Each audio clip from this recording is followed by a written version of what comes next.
everybody, or good morning, depending on when you're seeing this episode. I'm Isha Snehal, and you're watching Snehalji 101.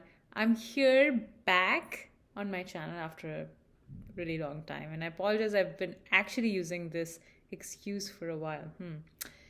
Today I'm going to talk about how neurology works, or how hospital medicine works and outpatient neurology works. So, here we go. So, neurology is basically divided into outpatient and inpatient. Outpatient clinics mostly compose of different kinds of specialties. They could be stable patients, like those of long-term epilepsy or intractable epilepsy. They could be patients for just follow-up seizures or new onset seizures that were seen initially in the hospital and are now being seen for their tests that were done in the meantime. They could be patients with movement disorders like Huntington's disease, different kinds of movement problems like tremors, chorea, hemiballismus. And these are terms that define particular kinds of movements. Or they could have Parkinson's, which is one of the most common movement disorders in the population. Then we have neurocognitive clinics where patients come for evaluation regarding Alzheimer's disease, which is technically a pandemic that we're looking at in the next 30 years. Then we have evaluation for frontotemporal dementia, which is also a sort of dementia in a huge chunk of the population. And then we have Lewy body diseases, and then some unexplained neurocognitive disorders, like rapidly progressive disorders and, different kinds that have been described in literature. And there are specialists who train in behavioral and neurocognitive neurology after their residency who are experts at looking at these cases.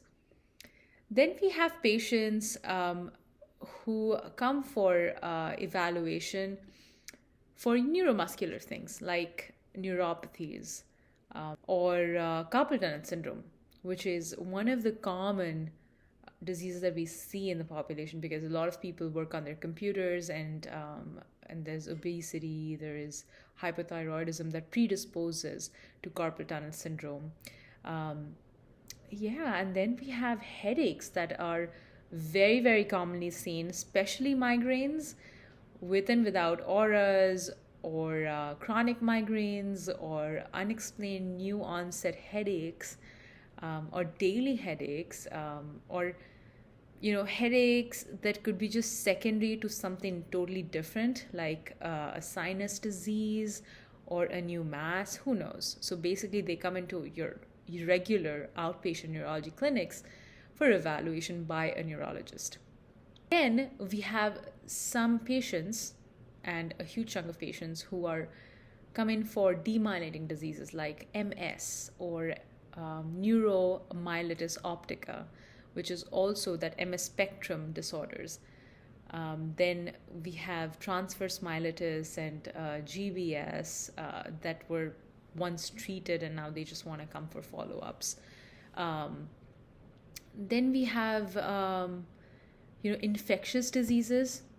Although usually neuroinfectious diseases present acutely, or they could be these subclinical chronic infections that really show up after a long time when the burden of infection has increased. Usually neuroinfectious clinics, so to say, are not very common. But when they see those kind of patients who've been treated and now they want to follow up if there is any persistent infection or not.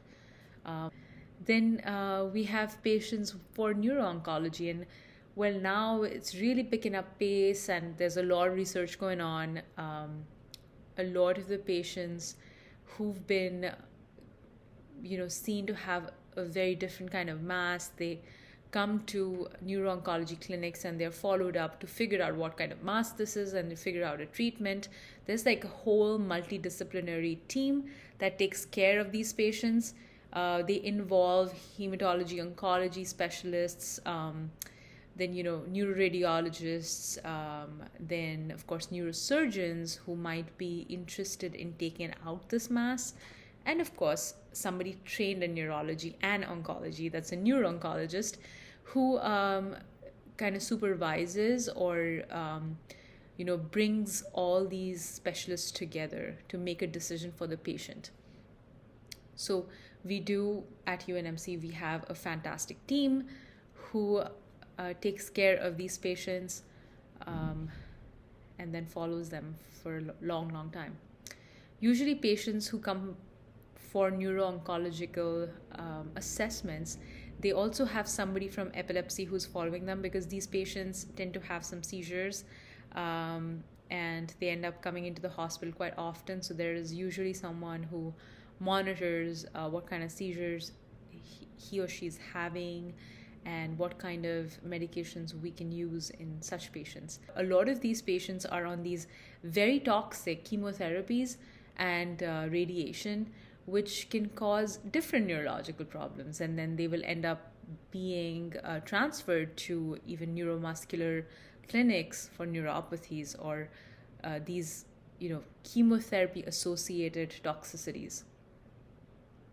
So that was a whole lot of detail regarding the outpatient way of operating in neurology.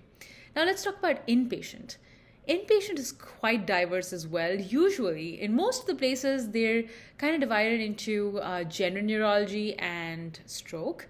So general neurology sees basically everything except for vascular diseases. So we have patients coming in for numbness, radiculopathies, tremors, seizures, unexplained falls, a lot of seizures, and then memory issues, neurocognitive problems, intractable headaches, new MS lesions, and other demyelinating diseases, meningitis, new masses, encephalitis, encephalopathy, so many other kind of diseases.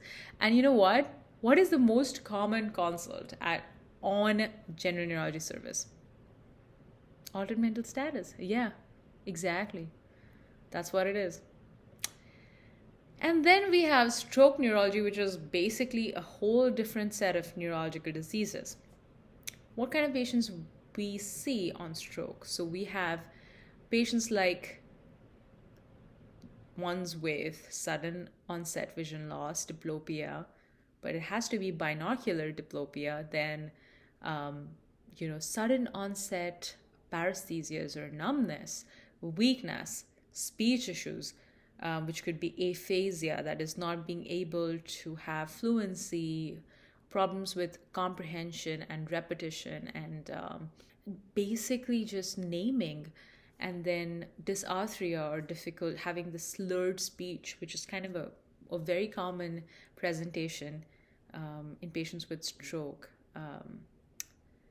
And then sometimes we have just, some vascular questions like, hey, there's this telangiectasia, which is basically dilation of this artery that might be causing him some kind of a symptom.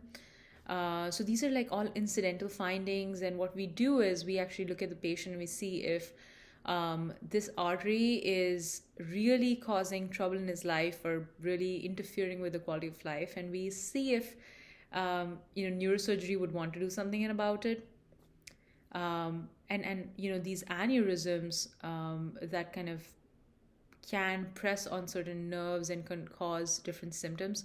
So we can just get a consult that, hey, this patient is having these symptoms, and then we do some imaging and find out that it's actually an aneurysm that's compressing on one of the portions of one cranial nerve, that's giving him different kinds of symptoms. It could be really anything, and then we kind of figure out if there's something that we can do.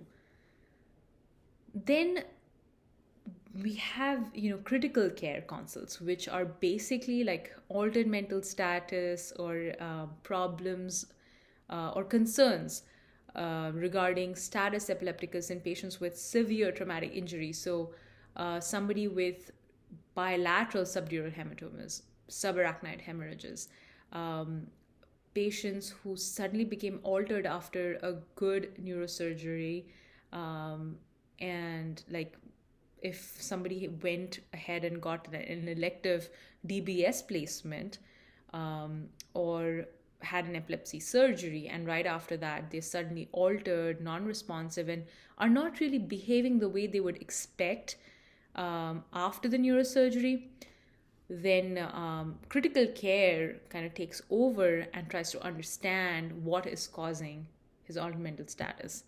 Um, so and then critical care actually is like this medicine with that neurological component to it. So they see everything that you can think about. They monitor the ICPs, which is intracranial pressures. They make sure that the ventilation is okay, and the blood pressures are okay. But this everything is being done in the ICU. So highest level of care is provided to these critical patients who are watchers, um, and that's a whole different team altogether. That was thorough, isn't it? So this was my spiel on just outpatient and inpatient neurology. Let me know in the comments below what you think about this and what questions you have, and I will be happy to answer.